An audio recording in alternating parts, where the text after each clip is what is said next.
श्री संत जगद्गुरू तुकाराम महाराज यांचा पालखी सोहळा थोड्याच वेळामध्ये बारामतीमध्ये दाखल होणार आहे। यापूर्वी बारामतीमध्ये वारकऱ्यांनी मोठ्या प्रमाणात गर्दी केलेली आहे। राज्यसभेच्या नवनिर्वाचित खासदार सुनेत्रा पवार या देखील वारकऱ्यांचे स्वागत करण्यासाठी उपस्थित आहेत। तत्पूर्वी इन्व्हायरमेंटल फोरम ऑफ इंडियाच्या वतीने वारकऱ्यांना वस्तू वाटण्यात येत आहे। आपल्यासोबत सुनेत्रा वहिनी पवार आहेत। वहिनी, काय सांगाल, काय भावना आहेत? आज बारामतीमध्ये पालखी येत आहे, काय बारामतीमध्ये आज पालखीचं आगमन होत आहे। सगळी बारामती स्वागतासाठी सज्ज झालेली आहे। प्रचंड उत्साह सगळ्यांमध्येच आहे।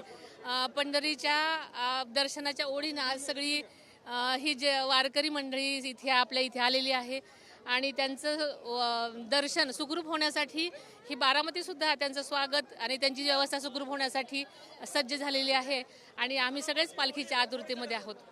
वहिनी, उद्या दादा पालखीमध्ये बारामती ते काटेवाडी चालणार आहेत, काय सांगाल या संदर्भात? नक्की मागच्या वर्षी दादा पालखीच्या स्वागतासाठी बारामतीमध्ये आलेले होते आणि त्याच पद्धतीनं उद्याही स्वागतासाठी दर्शनासाठी दादा येणार आहेत। राज्यभरामध्ये दुष्काळाची स्थिती आहे, शेतकरी चिंतित आहे, काय पांडुरंगाला काय साकडं घालायला आज? आपल्याला माहिती आहे दरवर्षीप्रमाणेच महाराष्ट्रामध्ये काही ठिकाणी पावसाची कमतरता आहे। सर्व दूर पाऊस पडू दे, माझा बळीराजा सुखी होऊ दे, हेच मागणं आम्ही सगळेजणच पांडुरंगाचरणी मागत आहोत।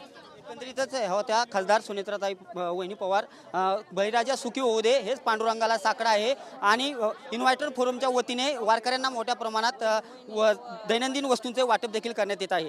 कॅमेरा पर्सन विकी चव्हाणसह मी दीपक कापरे, TV9 मराठी, बारामती।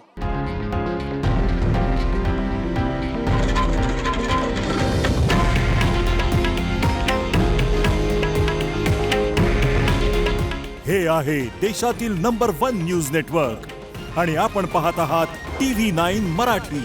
काळजी तुमची, हित महाराष्ट्राचं।